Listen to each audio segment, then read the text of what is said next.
नमस्ते मेरे प्यारे बच्चों, मैं सीमा सिंह आनंद ट्यूटोरियल में आप सभी लोगों का हार्दिक स्वागत करती हूँ।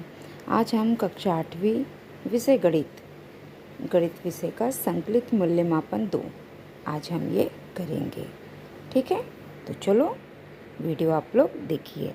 अगर आपको ये वीडियो पसंद आए तो प्लीज़ चैनल को लाइक सब्सक्राइब करिए और अपने दोस्तों में ये वीडियो को शेयर करिए। और सभी बच्चों को बेस्ट ऑफ लक।